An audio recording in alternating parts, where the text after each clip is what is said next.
प्रकाशमणि।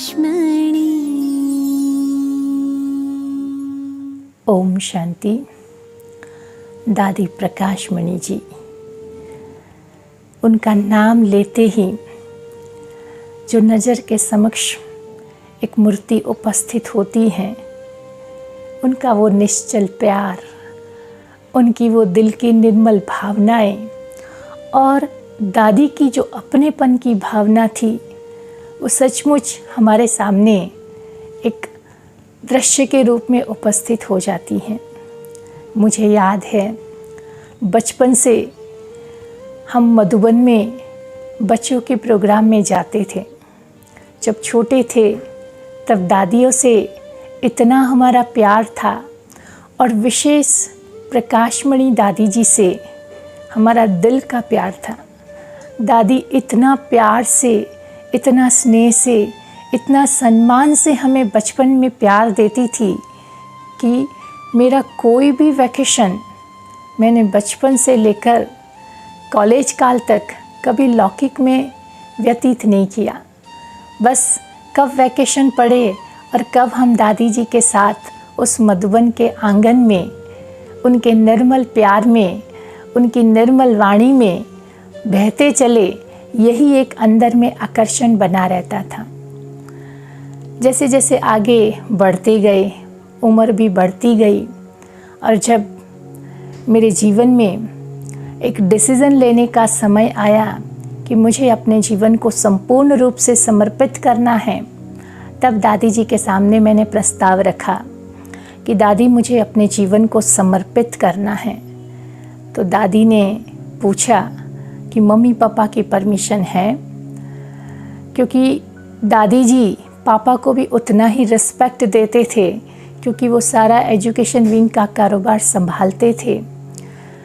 तो मैंने कहा वो तो परमिशन नहीं दे रहे हैं, उनकी ये भावना है कि घर में रहो, सेवा करो, नौकरी करो और बाबा के सहयोगी बनकर के रहो, पर दादी मैं पूरा जीवन समर्पित करना चाहती हूँ।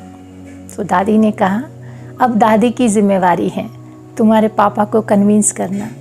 और फिर दादी ने पापा से मांग करके मुझे अपने पास रखा और वो 3 महीने का समय था जो मैं पूरा ही मधुबन में रही। और उस 3 महीने के पीरियड में दादी ने मुझे मधुबन में ऑलराउंडर ट्रेनिंग दे दी। मुझे नहीं पता था कि भविष्य में मुझे क्या सेवा संभालनी है।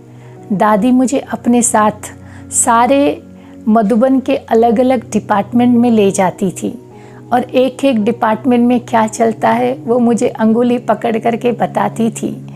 हर एक मधुबन वालों से दादी इतना प्यार से मिलती थी, इतना सम्मान से उनसे बात करती थी और मैं देखती थी कि एक एक मधुबन वाले दादी को अपनी माँ के समान प्यार करते थे। तो मुझे वो व्यक्तित्व इतना अंदर में आकर्षित करता था कि बस माँ हो तो ऐसी। और वो 3 महीने के पीरियड में दादी ने मुझे भंडारे का काम सिखाया, ऑफिस का काम सिखाया। वो किसी न किसी निमित्त आत्माओं के साथ मुझे छोड़ देती थी और बोलती थी कि इनको ट्रेनिंग दो। मुझे म्यूज़ियम भेज देती थी, वहाँ समझाने की सेवा पर भी मैं अपना समय देती थी। तो जैसे हर प्रकार से एक ऑलराउंडर ट्रेनिंग क्या होती है एक आदर्श टीचर के लिए, वो दादी ने मुझे 3 महीने के पीरियड में सिखाया। और फिर जब ज़रूरत पड़ी सेवा के लिए भेजने की, तो दादी ने मुझे सरला दीदी जी के पास अहमदाबाद में भेजा। और वो दिन और आज तक दादी ने मुझे भेजा है, दादी ने मेरे पर विश्वास रखा है, तो मुझे उस विश्वास पर खरा उतरना है। बहुत सारी बातें आई, लेकिन एक दादी के विश्वास को मुझे निभाना है। उस भाव से इस अहमदाबाद के बेहद स्थान पर रहने के लिए जब आई, तब से लेकर आज तक एक रस रही। मुझे एक एक दादी की ट्रेनिंग इस सुख शांति भवन के बेहद कारोबार में, गुजरात जोन के कारोबार में वो सारी बातें काम आई। मुझे याद है एक बार दादी जी कॉटेज में बैठे थे, एक भाई उनके सामने आया, बहुत सारी उसकी बहुत बड़ी उसने गलती की थी। दादी ने उस आत्मा को प्यार से बुलाया और उसकी बात उसको ध्यान में दी, तो वो भाई बहुत गुस्सा हो गया, दादी को ऐसे वैसे बोलने लगा। अब वो जब दादी को बोल रहा था तो मेरे से सहन नहीं होता था कि इतनी बड़ी हस्ती को ये भाई कैसे बात कर रहा है, लेकिन दादी के चेहरे की एक भी सिकल परिवर्तित नहीं हुई और लास्ट में वो भाई शांत हो गया। दादी ने सिर्फ इतना बोला, 2 मिनट बाबा के कमरे में जाकर के आओ, फिर दादी आपसे बात करती है। और वो जब वो 2 मिनट बाबा के कमरे में जाकर के आया तो शांत हो गया और दादी ने उसको बहुत प्यार से समझाकर उसकी गलती को एहसास कराया और इतनी पावरफुल दृष्टि दी, और उस पावरफुल दृष्टि से वो आत्मा इतनी नतमस्तक हो गई, उसके आँखों से आंसू निकलने लगे। तो मुझे रियलाइज़ हुआ कि ये क्षमा की देवी इतनी बड़ी गलती को भी कैसे उस आत्मा को योग बल से उसकी गलती का उसको एहसास करा करके उसको क्षमा भी दे दी। उसमें रहम की भावना से उस आत्मा को गलती का एहसास कराने के बाद उसमें परिवर्तन करने की एक शक्ति भी भर दी। तो वो चीज़ मुझे छू गई कि ये महान आत्माओं का काम है। ऐसे एक बार अहमदाबाद के कारोबार में कुछ ऐसी बात हो गई, तो दादी ने मुझे फ़ोन करके बोला कि तुम्हारे से ये इतनी बड़ी भूल कैसे हो गई।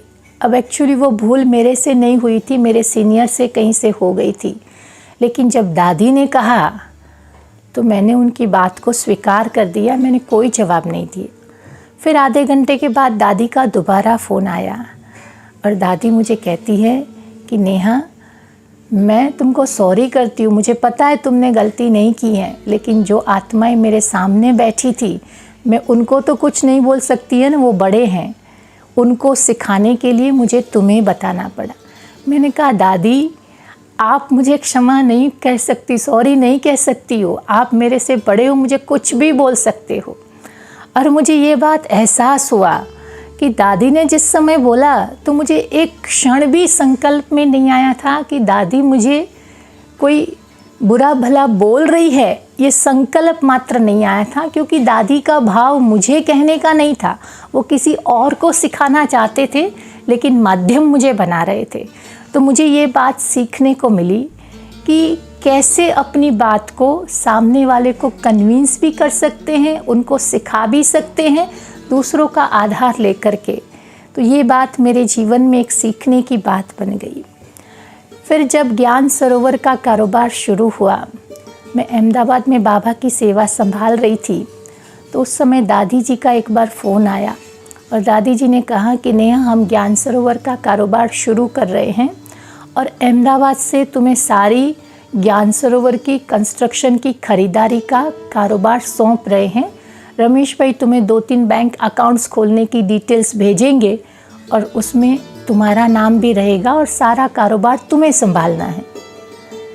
मुझे वंडर लगा कि ज्ञान सरोवर का कंस्ट्रक्शन काम कोई छोटा काम तो नहीं था, लेकिन साथ में ये भी बुद्धि में आया कि दादी ने मुझ पर विश्वास रखा है, वो चाहती हैं कि मैं इस कारोबार को संभालूं, तो मैं मना नहीं कर सकती हूँ। मैंने तुरंत दादी को बोला, जी दादी आप जैसे कहो।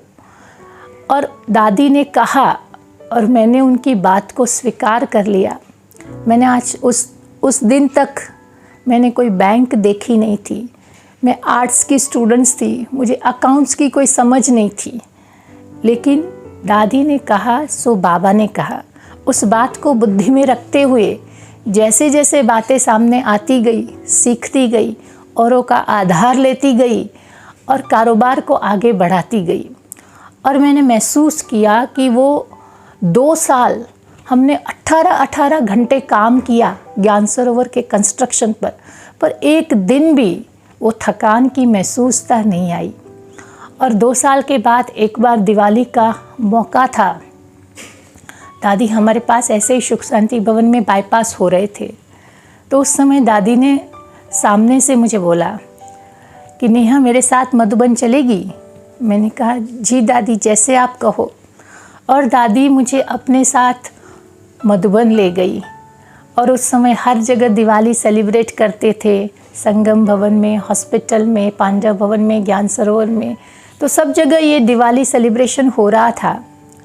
तो दादी मुझे अपने साथ सब जगह पर ले गई और वो 5 दिन दादी ने मुझे ऐसे सुख दिया, ऐसी मेरे में शक्ति भरी कि जैसे 2 साल की वो मेहनत की थी, वो थकान एक माइंड पर थी, वो सेकंड में रिलीज़ हो गई। तो ऐसी हमारी दादी थी कि उनको ध्यान में रहता था कि किसी को हमने सेवा के निमित्त बनाया है तो उसको हल्का करना, उसको सुख देना, उसका ध्यान रखना, ये हमेशा उनकी बुद्धि में रहता था। एक बार मैं मधुबन में गई थी, थोड़ा आपसी संबंधों में बहुत सारा मन पर एक बोझ था। दादी से मिलती थी तो दादी पहला शब्द पूछती थी कि ठीक है नेहा, कैसे हो? तो उस समय दादी ने पूछा, नेहा ठीक हो?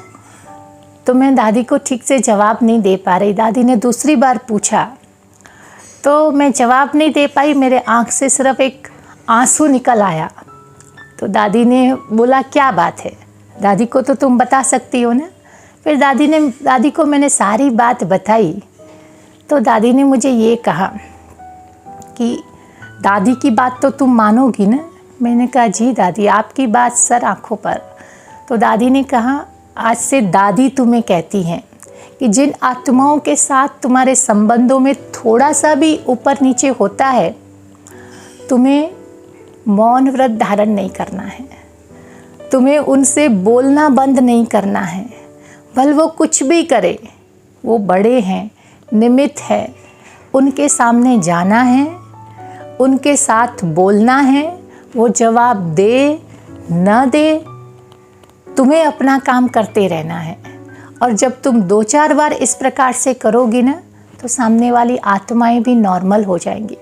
फिर तुम्हारे मन पर इस प्रकार से बोझ नहीं रहेगा, आपस में आप लोग हल्के होकर के सेवा कर पाएंगे।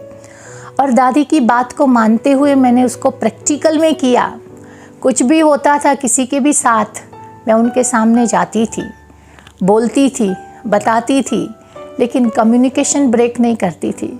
और जब दादी की इस बात को मैंने अंडरलाइन किया तो मैंने समझा कि थोड़े समय में जिन जिन आत्माओं के साथ मेरा ऊपर नीचे होता था, टकराव होता था, हमारे आपसी संबंध स्मूथ होते गए।